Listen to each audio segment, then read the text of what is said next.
Hello and welcome to the Endurance Science Podcast with me, Matt Carpenter. The aim of this podcast is to cut through the noise and misinformation that social media presents us and discuss what the science really says about endurance performance. My name's Matt, I'm coming towards the end of my PhD in endurance exercise performance, and I'm a sports science lecturer at the University of Northampton. And today's episode, I wanted to run a little bit of a question and answer, really as a way of helping me get an idea of what listeners are interested in hearing about from me. Also gives me a chance to break it up and cover a few more topics rather than what we've been doing previously, which is doing kind of deep dives.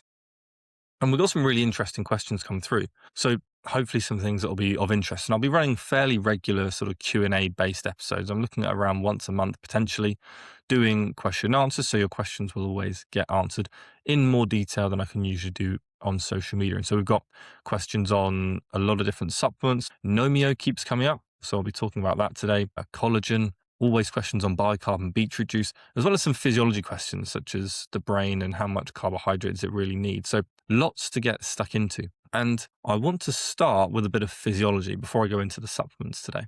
And so I'd like to start with the question from Super Jen. So I put some questions out yesterday on my Instagram. That's for those people that are listening on Tuesday, which is the day this podcast comes out. I put up a little story just to ask anyone if they had any questions. And that's where these questions come from. So if you want to get some questions in future, I'll almost always have them up on my Instagram. So do follow me there if you're not already. So Super Jen said, the brain needs 120 grams of glucose per day. How do we know this? And how is it getting that glucose? So is it from food, glycogen, gluconeogenesis? And this is a really cool question because this is the basis of where we believed carbohydrates to be essential. And there's kind of a lot of layers to this answer because, again, if we go into the kind of diet wars, which I'm far more interested in than I wish I was, a common trope of the sort of pro-keto group is that carbohydrates aren't essential. And there's an element of truth in that because we originally stated that we need 120 grams as a bare minimum of carbohydrate per day to fuel our brain. Reason is that despite weighing only 2% of our total body weight, our brain is hugely energy demanding. And energy comes from ATP, comes from calories. We need to expend energy to fuel our brain. And about 25% of our total energy expenditure at rest is going to the brain. And so that looks like around 500 calories a day of fueling the brain. And this is where the idea of 120 grams of carbohydrate a day comes from, is that 120 grams of carbohydrate is approximately 500 calories worth of energy, so 480 to be precise, but it's about 500 calories worth of energy, and our brain cannot use fat for fuel. And so historically, it was believed that it was only carbohydrate that could fuel the brain. Now, that carbohydrate is in the form of glucose, and so we can create glucose from proteins through gluconeogenesis and other substrates as well. But largely, it was believed that we need carbohydrate, therefore glucose for the brain, because fat can't cross the blood-brain barrier. So that's where the concept of the requirement for carbohydrate came from. Now it's incorrect because we now know we can use other substrates to fuel the brain in the absence of carbohydrate. Now, of course, through gluconeogenesis, so the creation of glucose from non-glucose sources, we can turn things like proteins into glucose. But beyond that, we know that lactate can also act as a fuel for the brain and is used preferentially when available, and ketone bodies act as a fuel for the brain as well. And so in periods of carbohydrate scarcity, such as consuming less than 120 grams a day, because you're burning more fat, since carbohydrate is low, you're therefore creating more ketones. And those ketones are readily taken up by the brain, and so you can use those ketones for energy instead. And so that's the origins of the myth about the brain needing glucose. Now, the brain will utilize glucose, and the brain needs energy, and glucose is a great source of energy.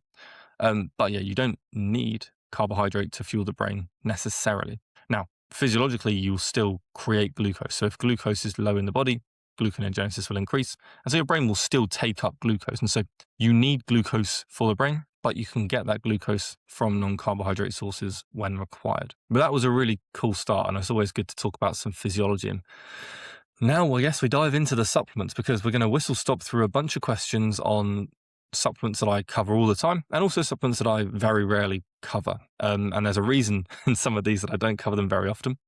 which you'll find out. But I think a lot of people are interested in these sort of things. So I want to start with a really interesting one, and that is Nomio. So Freddie Evans asks, is there any evidence that Nomio can improve marathon performance? Now, Nomio is a supplement company based out in Sweden, I believe, and they have got a broccoli sprout supplement. So it's called Nomio. It's a broccoli sprout, and the reason they're using broccoli sprouts is because they're high in isothiocyanates. Hard word to say. And this is a really interesting one. Now, what I'll do with this is I'll give you my TLDR and then I'll go into some more detail. So when it comes to isothiocyanates, I'm really interested in them for both a health and performance perspective. So they're also quite big in the longevity space. And I think that's another really interesting topic, probably beyond the scope of this podcast. This is more exercise performance focused. But really interesting in terms of performance. There's some very encouraging data on the use of Nomio in endurance exercise. And so the idea is that when it comes to isothiocyanates, they're found in broccoli, they're found in other vegetables, so your kales, cabbages, etc. And one of these isothiocyanates is sulforaphane. And the use of broccoli sprouts and concentrates them is kind of like how beetroot juice shots are concentrated forms of beetroot to isolate nitrates. Now, what broccoli sprout shots are doing is isolating this specific isothiocyanate to get as much sulforaphane as possible. And the idea of sulforaphane is that it activates the NRF2 pathway. And here, this is essentially an antioxidant-based pathway. So when we're looking at things like inflammatory responses, it can help blunt those. And what's interesting is that it works differently to sort of traditional antioxidants. And so if you think about a lot of vitamins that are used in an antioxidant capacity, so particularly things like vitamin C, they are direct antioxidants, so they scavenge free radicals themselves. And the issue with this is that there's some decent evidence that things like vitamin C may blunt training adaptations because they reduce the inflammatory response. So by taking out these free radicals, it's reducing the signal to help your body adapt to exercise. Sulforaphane isn't a direct antioxidant, it works indirectly. So what it does is upregulate your antioxidant-based systems. And so the concept is that you're upping or amplifying your body's defense rather than sort of coming over the signaling process itself. You're increasing the signal rather than directly scavenging. On top of that, the NRF2 activation that you get from Nomio, so from broccoli sprouts, also has potential roles on mitochondrial function. And I think supplements that impact mitochondria positively are going to explode over the next few years. I think the mitochondrial science space is exploding rapidly. Urolithin A is another really interesting one in that space.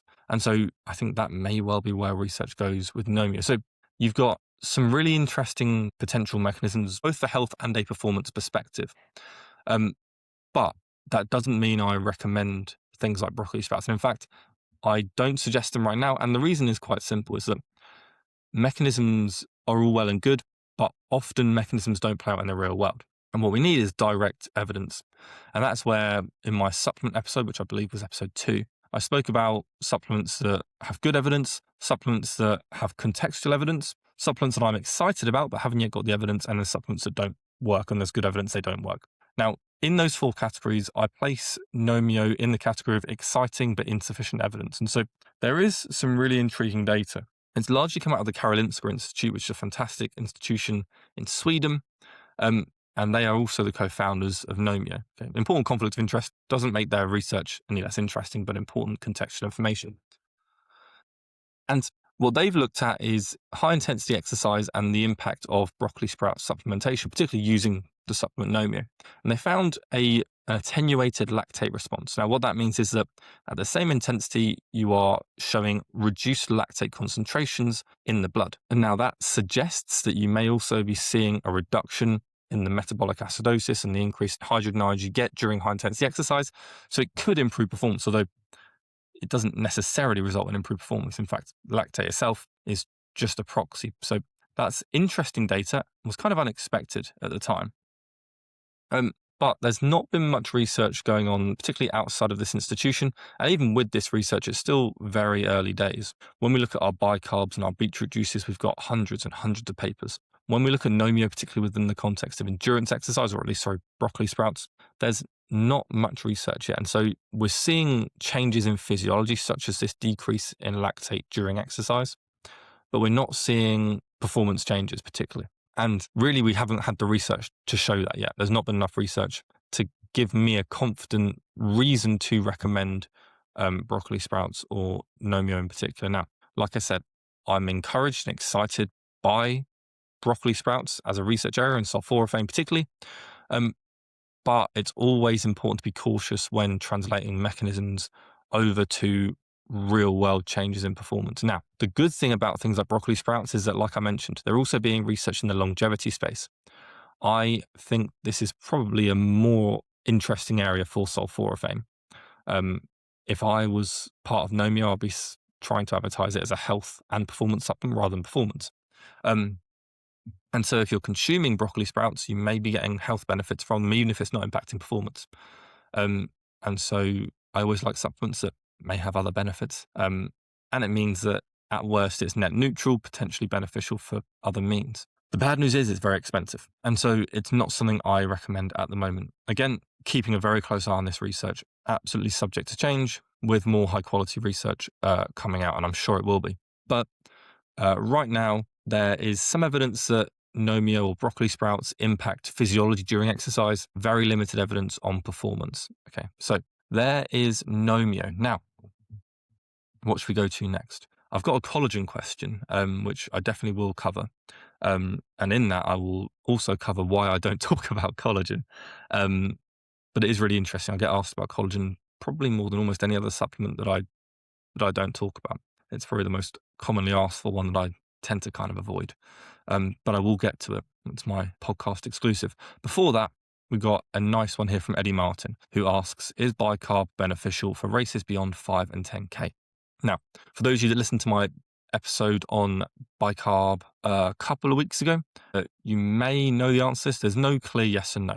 So it's all contextual. And again, this is where one of the sort of important things to think about here is how we use evidence. And this comes from talking about Nomio, comes from this question here on bicarb. Evidence isn't a yes or no. It's never binary. It's all about taking research and contextualizing it and understanding that what you get with good research is probability or putting the odds in your favor.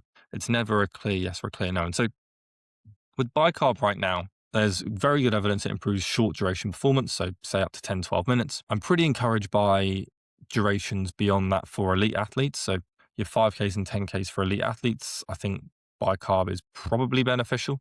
Again, looking at probabilities here. Again, not loads of research in the endurance space. There's more coming out, but still not a huge amount looking at those prolonged endurance events with bicarb. But what I would take from the literature as it stands is that I would recommend sodium bicarb for elite athletes up to a half marathon, potentially even a marathon for an elite athlete. The worse an athlete gets, the less beneficial bicarb likely becomes. And so you have a continuum of level of athlete and distance of event. The longer the event, the less rationale there is for bicarb.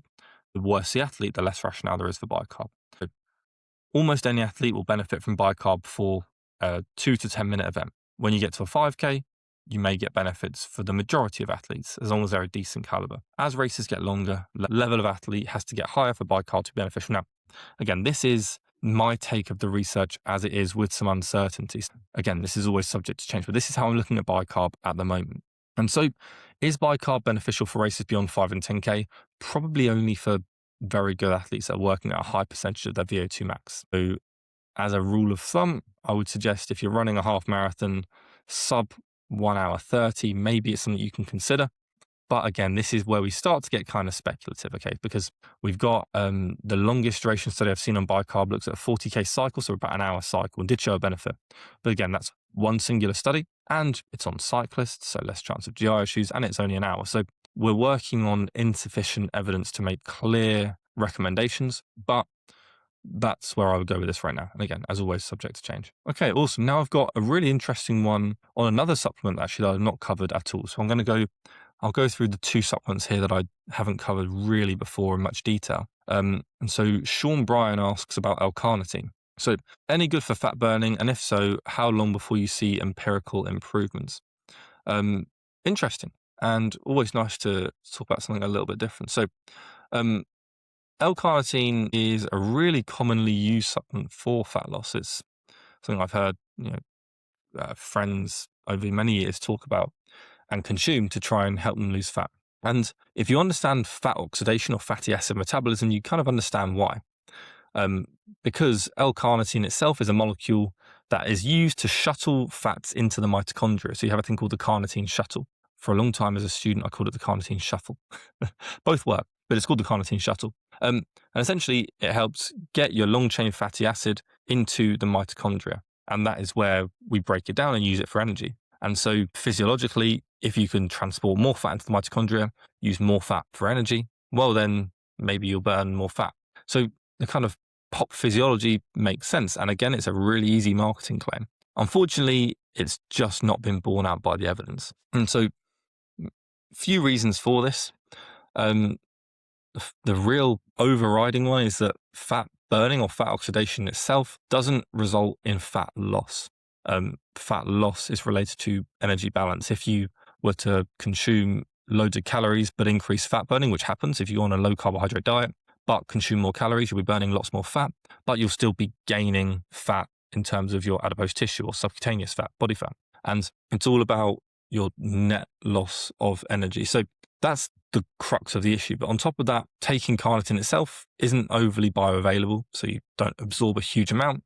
And on top of that, most of your carnitine is stored in skeletal and cardiac muscle, and uptake of the carnitine itself is really tightly regulated. And so just consuming carnitine or L-carnitine itself doesn't seem to even raise carnitine levels very well because your muscles are already saturated with carnitine. Now, you can push a little bit more carnitine into the muscle, particularly if you mix carnitine with carbohydrate. But again, there's no evidence that this would result in loss of body fat. Now, saying this has been studied fairly extensively because of the interesting physiology. And some meta-analyses do show a degree of weight loss, but it's considered not clinically meaningful.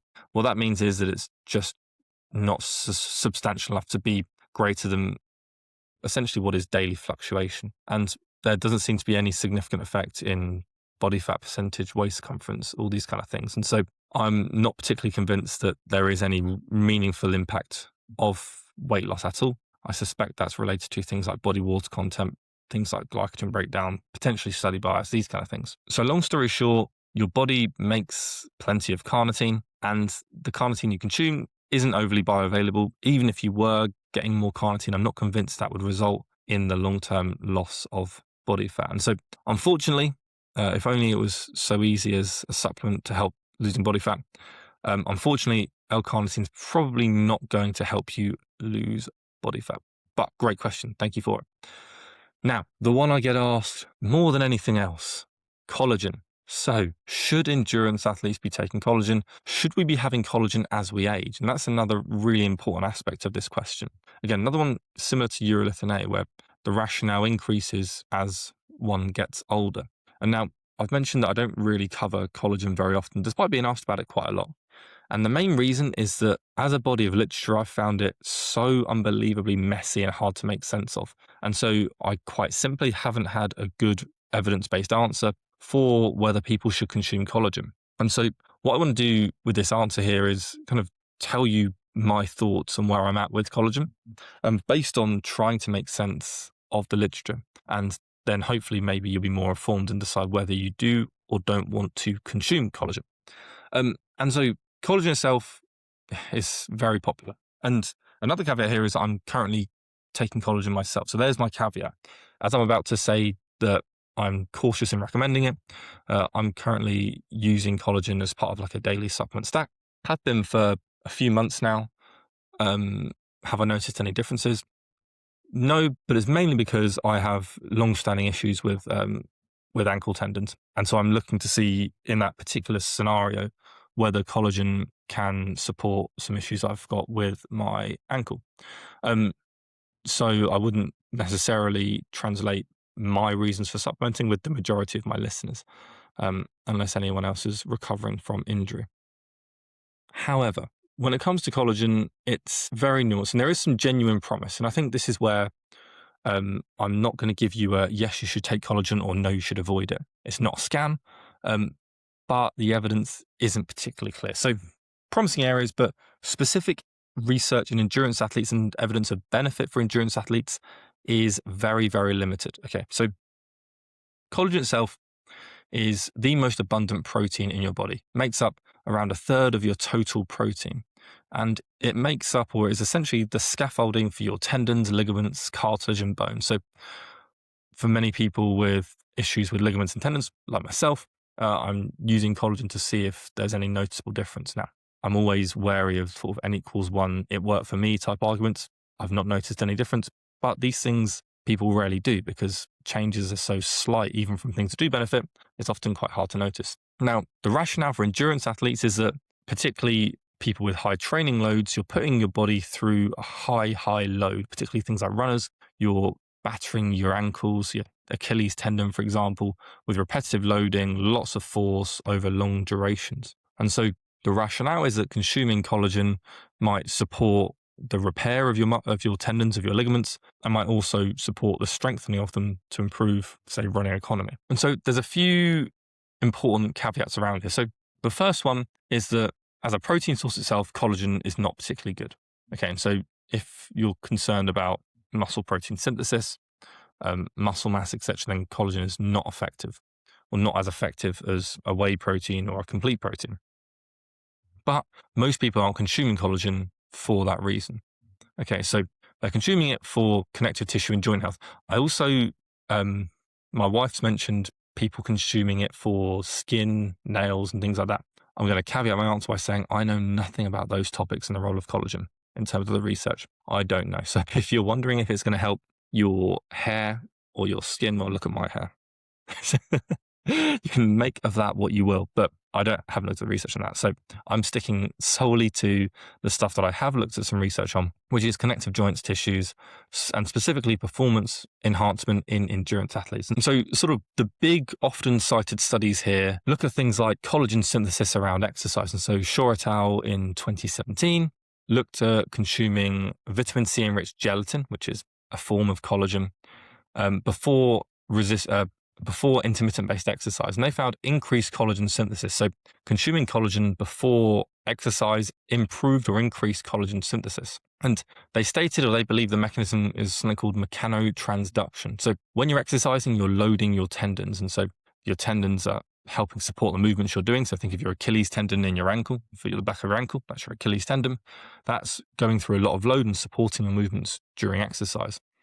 And so what you're doing there as part of your adaptation is you're creating a signaling cascade that's promoting the production of structural matrix proteins. Now, the idea is that collagen peptides can provide the specific amino acid building blocks which allow this signal to translate to improved tendon and joint health. And so for joint pain and people that have pain in their tendons and their ligaments, randomized control trials are fairly positive on the role of collagen. So you've got research looking at 180 active young adults with exercise-related knee pain taking 5 grams of collagen per day, and they found that over 12 weeks there was a reduction in pain symptoms. So this is the reason why I started taking collagen, is research like this looking at pain and tendon health in injured populations. And now these aren't old individuals, these are active individuals but with an injury. And so there is scope for potential changes or improvements to your physiology if you're injured. However, that applies to the injured population, not the healthy population.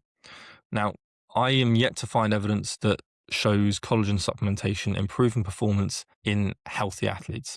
And that's really important because it's hard for me to recommend something if there's no clear performance improvements. And if someone's already got quote unquote healthy joints, so you're not carrying an injury, there doesn't seem to be evidence that collagen will improve the state of your tendons and your ligaments. And because of that, I don't recommend collagen to people that are otherwise healthy. Now, that doesn't necessarily mean that I've closed the door on collagen as like a general supplement for endurance athletes, because you have limitations in all research, and the limitation relevant to this research is that there's not many studies that have gone beyond your kind of 12-week durations. And so if you're running between the ages of 20 and 80, if people want to run or exercise their whole lives, which I'm sure most of us do, is there an idea, at least in my head, that collagen supplementation throughout your lifespan could help you maintain joint health throughout the lifespan? Yes, absolutely. But it's very hard to study, and there's not clear enough evidence that that would be the case. And so I could speculate and say that I'm interested in the idea of sort of collagen supplementation for runners throughout the lifespan to help you maintain performance and therefore health over time as you get older into your 50s and 60s. But we're never going to have research that really answers that question clearly. And so I am speculating. So the research on collagen would tell me that it's not something that I've recommended to endurance athletes, but that doesn't mean it's a scam and that people should be avoiding it. And so there is some nuance there. I would suggest that in terms of evidence around supplements and cost, collagen isn't in my list of supplements I'd recommend to athletes. And again, you've got the benefit that it's probably not doing you any harm if you want to speculate and take it for the next 30 years, but also in the knowledge that you might be wasting thousands and thousands of pounds. If there were clear benefits, massive, understandable benefits, then shorter duration research would probably give us an inkling that that was happening. So if there are benefits over time for healthy individuals, they're probably quite small if they do exist. So hopefully there you can also kind of see why I don't talk about collagen very much. It's really, there's a lot of nuance and the research is quite messy. But if you are going to take it, you want to ideally consume it alongside vitamin C and do it before you'll be loading your tendons, or joints. So half hour before your run, for example. Okay, so next up, I'm going to go to a beetroot question. So I had someone respond to my beetroot video I did a couple of days ago over on TikTok and Instagram. I spoke about the importance or how to choose different beetroots, how to choose a beetroot supplement. And someone said, let me just find it. And so we've got a comment here that says boiled or raw beetroot. And I'm very glad this question was asked because it gives me a chance to once again highlight what to look for in a beetroot supplement. And when it comes to should you consume boiled or raw beetroot, both are probably fantastic for your health. But when you're looking specifically at performance improvements, you need to know the amount of nitrate that's in your beetroot. If you don't know the amount of nitrate, you don't know if you're getting the performance benefits. And so this is why I recommended Beat It shots in the past, because they have a beetroot juice shot that has 400 milligrams of nitrate and they standardize the nitrate content. So you know you're getting the beneficial or the ergogenic dose of beetroot. If you consume a beetroot juice carton, you don't know if you're getting 10 milligrams of nitrate, 100 or 1,000. You could be getting anything. So you don't know if you're going to be getting the amount you need to improve performance, which for most people is around 400 milligrams, maybe a bit less, but around 400 milligrams. For elite athletes, you got to double it.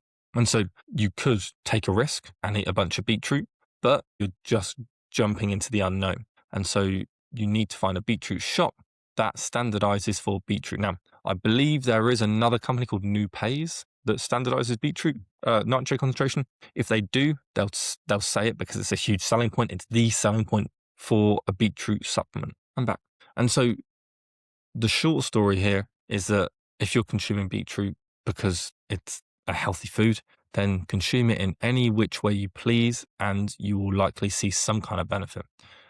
Because beetroot's high in nitrates, you may see reduced blood pressure, and so go for it. But specifically looking at performance effects, you need to know the nitrate concentration. And like I say, you will know if the company standardizes nitrate because they will tell you.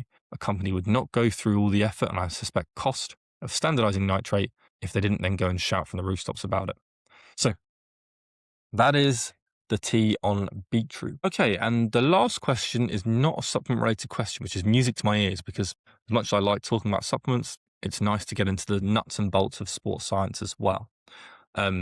Although as a little exclusive, and I'm going to throw this in towards the end of the podcast now, so the people still listening will get some hopefully exciting news. But I've noticed that I seem to be supplement guy.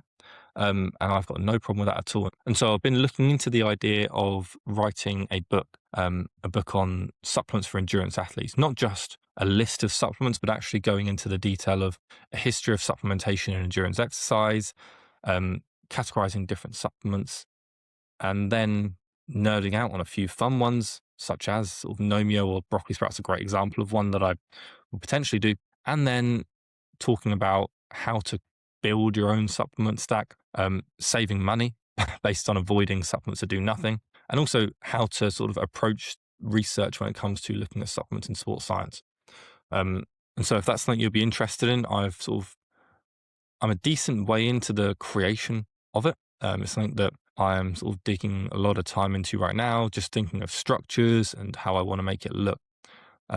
So that's something I've been really excited about covering at the moment. And so, yeah, my exclusive for you all here is that, and I'm glad I got lots of questions on supplements because it's all my time right now is going into, looking at how I can create a book that is nice to read. It's not just a list of supplements, one that has narrative, one that is sort of readable and enjoyable, but also gives you some real world practical information. And so, yeah, watch this space. Um, but that looks like it will hopefully be in the pipeline in the not too distant future. So anyway, please drop me a message if that's something you'd be interested in. Any vote of confidence or any reason to do that would be great. One of my goals when I was doing my PhD was that I'd love to write a book and to help translate science to the rest of the world outside of the sort of academic bubble. And I'm hoping this will be one of my ways of doing it. I've got a prepared or a mock title for it. I will keep that to myself for now. But yeah, please do let me know what you think of that idea, because for me, it's a real bucket list kind of thing. So exciting. Anyway, moving away from supplements, the final question I got was from Sean Dolby, who said, I'm pacing the Manchester Marathon at 3 hours. PB is 2:45. Should I change my fuel plan? Now, this is a really interesting one. And there's a few ways you can go with it. Firstly, great job pacing. I think it's awesome to sort of do those kind of voluntary things at marathons, half marathons, etc. And I'm sure it'll be good fun. Now, what I want to talk about are the sort of the things to consider when you're changing your speeds. It doesn't mean you should necessarily change your fueling, but I'll give you the context around it, and I guess you can make your decision based on that. So there are real physiological sort of considerations as to why your fueling strategy might want to change when you're running 15 minutes slower. It doesn't mean they have to, but you may want to consider it. This is why. So the most important thing to understand here is that the fuels you're using in terms of carbohydrates and fats change based on the intensity you're running at. So as you're slowing down, you'll be burning less carbohydrate and more fat. And so what that means is that you're going to be getting through less carbohydrate during your marathon at the same time periods. As a result, you may not be running through glycogen so quickly. And so theoretically, you may have less carbohydrate requirements. And so you could possibly get away with reducing the amount of carbohydrate that you consume to complete this run. Now, you may say, why would you want to reduce carbohydrate? You may as well not take the risk.